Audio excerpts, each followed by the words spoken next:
Hello everyone, this is Jotto, and welcome to another Deck Tech. Now, for this one, we're doing a bit of a continuation from yesterday's debacle with red soldiers, and we're on to green soldiers, also known as Groldiers.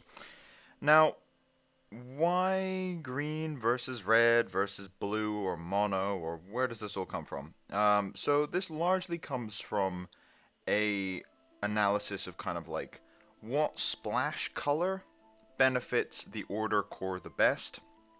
And this particularly comes up in Conquest, where sometimes you don't want to use certain cards from certain colors. So, for instance, if we look at the red list, Fireball and Cannonade are played in other decks, so it's a bit of a contested thing. You're kind of gimping yourself if you want to play red by playing this, say, in a Conquest lineup. So, let's look at another take on it. Now, the core is very, very similar, so we'll just go over the core once again. We've got Soldier Synergy with Master Tactician, Insignia of the Sun, and Soldier's Memorial. Master Tactician being the 3-mana 2-level card that gives all your other soldiers +1/+1. Insignia providing draw power as long as you're using heavy soldiers or heavy knight cores. So look at top 3, put one of those in the top 3 into your hand. Most of the deck gets hit by this. I think about half of it does. So, pretty high chance you're going to get it. And Soldier's Memorial, ever reliable skill shrine, 2-turn cooldown, Might Emblem, which really, really helps you keep momentum up in the mid to late game. So, besides that, onto the soldiers. Once again, we got Steelhost Spearman, the 1/1 3-speed 1-drop.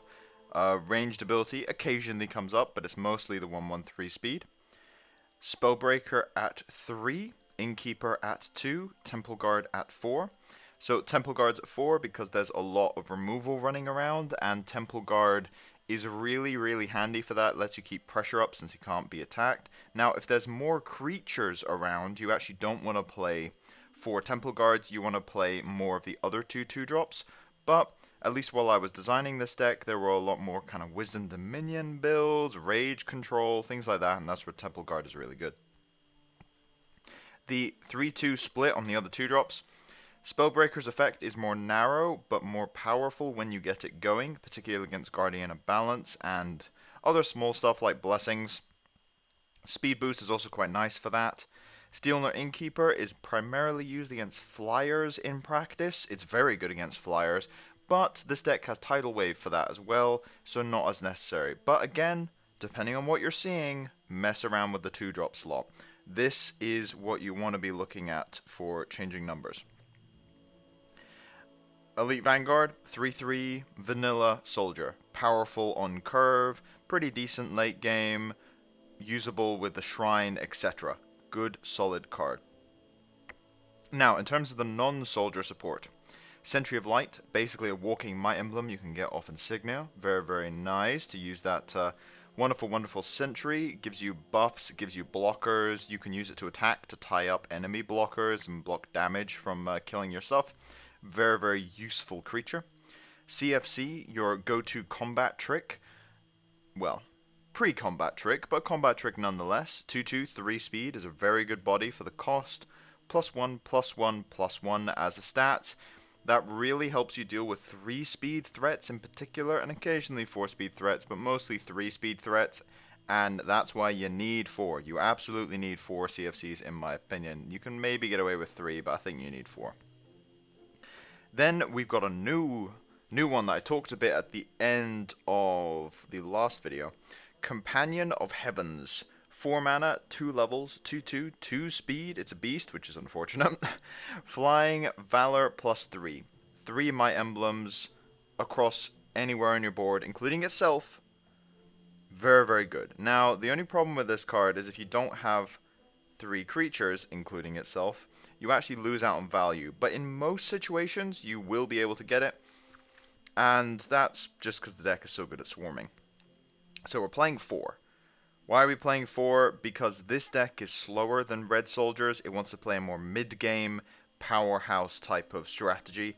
I'm not sure if I would classify this as an aggro or mid-range deck. I would say it's kind of it's in between. It's an aggressive deck, but it doesn't win through burst or through like it doesn't win through burst damage or by using direct damage. It kind of wins by snowballing the board. So I would say it's still an aggressive deck, but it is definitely a slower aggressive deck than the Go Face Red Soldiers list we went over before. So that's the Order Core. And in general, this Order Core is really, really nice to build around. There's a few other things you can add to the Order Core, like guards, in particular, Hour Barrage, maybe, Ray of Righteousness. There are options. Adding extra ones to the 2-drop slot, extra insignias, Holy Radiance if you're playing mono, things like that. So there are other stuff to add to this, but this is your nice Order Core. On to the green stuff. So, Diogen, or Jogan as some people call him, but anyway, I call him Diogen. The Wandering Pilgrim, 3 mana, 2 levels, Order and Nature, so you have to be in this color combo. 2/3, 2 speed, pretty standard stats actually for the cost. He's a legendary, and when he enters the field, return a card with 1 or less cost from your graveyard to your hand. This includes creatures, but it can also use spells and even shrines. The shrine comes up more than you'd think. Your level 1 non-summoned creatures without Valor get Valor. Now, this applies to most, apparently, well, Steelhost Spearmen, where you can get the Spearman back, play him, and honestly, buffing the Spearman is quite a good strategy, but it also means that if you top deck any of your other 2-drop, like level 1 creatures, they become more useful in the late game, which is very, very handy. It also lets you get back your Nature Spell Suite, which we'll go over in a little bit. So, very, very powerful Valor ability, very powerful recursion. I often use this to get back shrines, if I'm honest, because you're playing a 2-color shrine, which means you sometimes have issues when it comes to, well, color fixing. You want your color fixing, but then late game you don't want the fields, because then you're not drawing cards. It also means if you have to use your Valley early, you can get Diogen to get the Valley back. So it's back in your deck, which will effectively draw you a card or 2 later on. And it also means you can use Soldier's Memorial for level, get it back with Diogen, and then use it for the ability. So don't underestimate getting shrines back with this guy. Helps more than you'd think, but his primary targets are Steelhost Spearman, Tidal Wave, and sometimes Ambush Strike.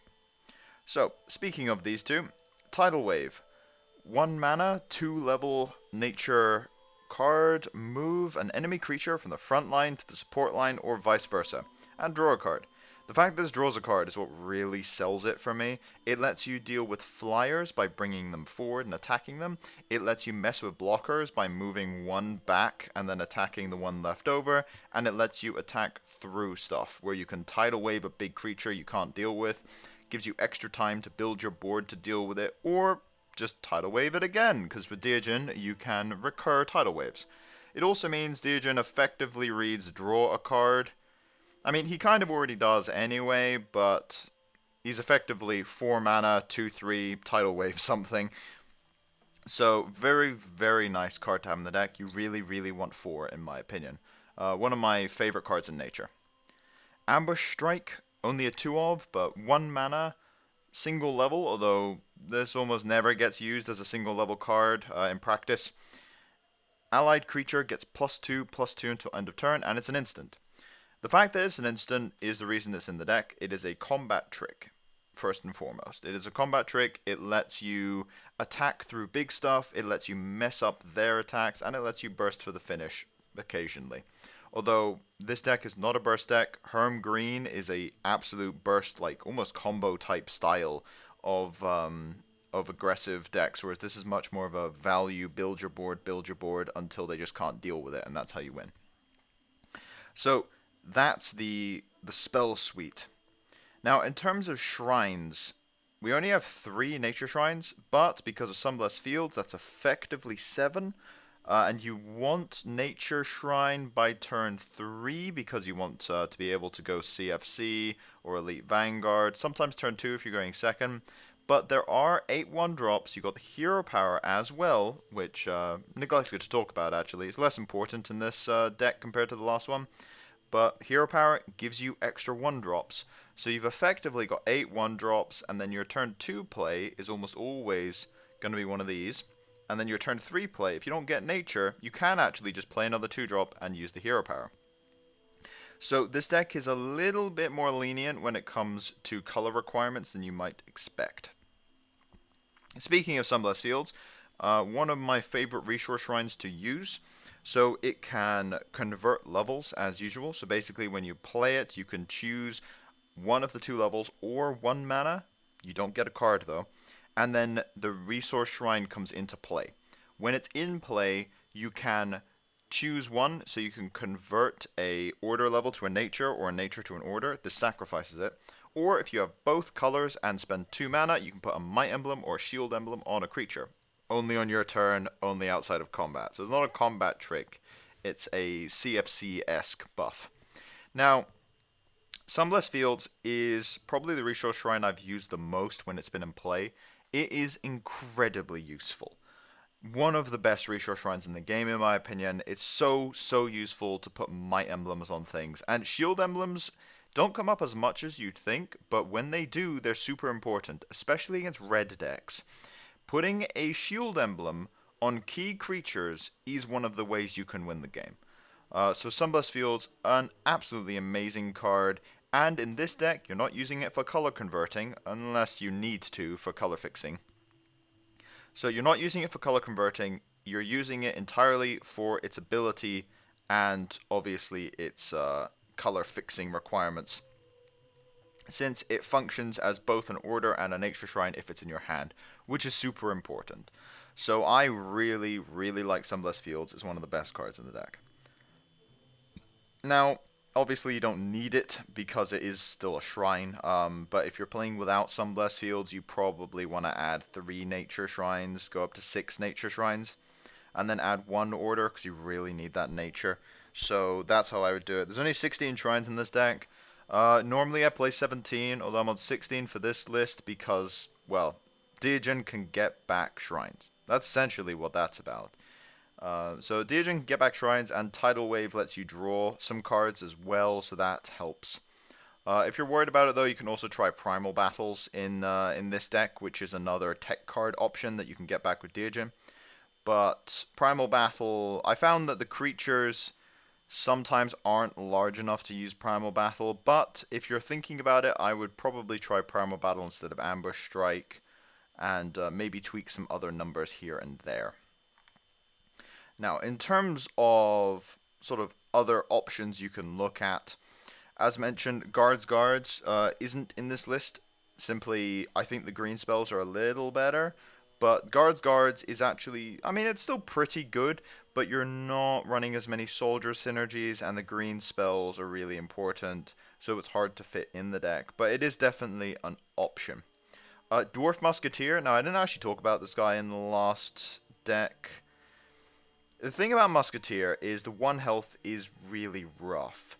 Now, if you're playing in a metagame with very little red and not much wisdom, he's actually pretty good. The problem is, wisdom is quite common right now, and rage is never far from people's thoughts. So, Musketeer dies really easily. That's essentially why I'm not bothering with him. Now, Knight Recruiter is also absent from this deck. The reason for this is I simply think that the other options are better. As I mentioned in the last deck, Knight Recruiter, over time I sour on him. I think for red, the hyper aggro thing is justifiable, but even then he's a bit debatable. And there's simply not as much support for the aggressive style in this deck. You really want stats instead, so cut out on the Knight Recruiter. Arrow Barrage, problem where you want to generally go level on turn 3, so it doesn't curve that nicely, and I think Tidal Wave functions for a similar kind of usage, but you can definitely try it out. Ray of Righteousness, a little slow in my opinion. I think if you want removal, you probably want to be using either, well, you want to be using basically one of these three: Fate's Touch, Marked by Gods, or Primal Battle. I think Primal Battle is the best of the three in this particular deck, and I mean, to be honest, I think it might be worth trying instead of 2 Ambush Strike, or maybe tweak down some other numbers, like 3 Companion, because he is expensive. 3 Companion, maybe cut just one of the 2 drops. Maybe instead of Insignia, if you're not really liking Insignia of the Sun, things like that. That's where I would put in Primal Battles if you really want to play them. Depends on if you're playing Conquest or Constructed. That's a big deal, because Primal Battle is a very, very sought after card in Constructed. But anyway, so that's Green Soldiers. Now I was thinking about doing other Soldiers decks, but there are other Soldiers lists, but I don't want to flood everyone with Soldier decks. I want to move on to other deck types now. So, what do you guys want to see next?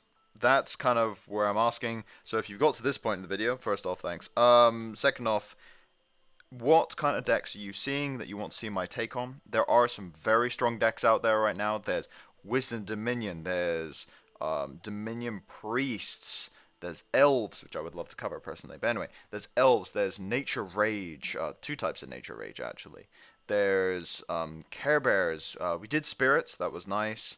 There's a lot of stuff out there right now. So, what do you guys want to see? Let me know, and I'll think about it and consider it. And if I can come up with a list I'm happy with, then I'll happily cover it. But anyway, thanks for watching. If you like the content, please subscribe. If you have any feedback, want to ask me any questions, or have any deck suggestions, put it in the comment section below, or just ask me on Discord. I usually hang around. But as for now, it's been Jotto, signing off.